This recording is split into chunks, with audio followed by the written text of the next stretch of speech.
Hello, and here we are again, Forgotten Temples of Cambodia. We're out and about. We're on day 2 of our 4-day trip. We're covering many a long mile, many a dusty road to go and see temples that most people don't come and visit. We are today at Sandan, and this will be a short video because there's not too much to unpack. But what I can tell you with Sandan is he's not alone. Hurrah! Because as we drove in, it's temple. They're everywhere in this particular area of Cambodia. So we have our work cut out. We will never be able to catalogue them all in this trip. It literally is wholly impossible. But we can pick a few and show them to your good selves. So join me and let's have a brief jog round and see what Sandan has to offer. And here is the entrance, and it's almost Neolithic looking, isn't it? It's the sort of thing one may see in Norse folklore, you know, the sort of place that Vikings may come, a bit of the old Valhalla about it. And inside, it's beautifully dark, it's calm, and it's cooler. Now, when I first came in here, a load of bats were flitting around above me. So it's nice to know he's not alone, and he does have some chums. But as we now look up, we'll spot something I've never seen before. There's a crack there, you see, that's letting in the late light. But we need to go further up. And into your screen there is a pinhole of light. Now what that is the way it should be.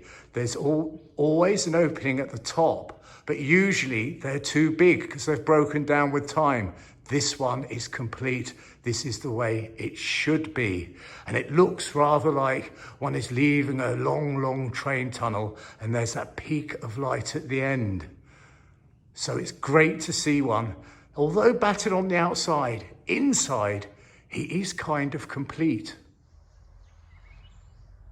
So this obviously is the front entrance. Now, coming here, as always, has been quite the trip, but as always, it is worth it. So let's do our 360 around and have a look at these reliefs. There's an absolutely fantastic one here.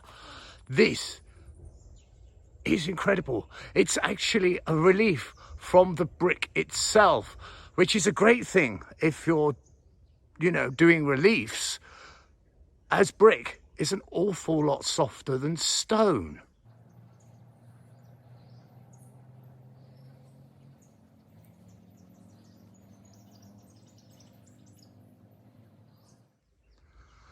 And from there, going around the right hand side, I have to be rather careful because I'm actually walking around the mound itself. We can see there was a doorway there between these two very large reliefs. When it was pristine, when it was new, it must have looked fantastic. We, of course, at Forgotten Temples do like the worn look because it, you know, gives it that ancient feeling about it. And on our final side, again, basque relief. I would walk towards them and, you know, give you a lot more detail, but unfortunately I can't give you verbal detail because the visual detail is not there. Now you see that crack that's in the middle. I'll just move a trifle closer for you. There it is. Now midway up, excuse me, I'm climbing up a very steep mound, we have this, which is a very gratifying sight.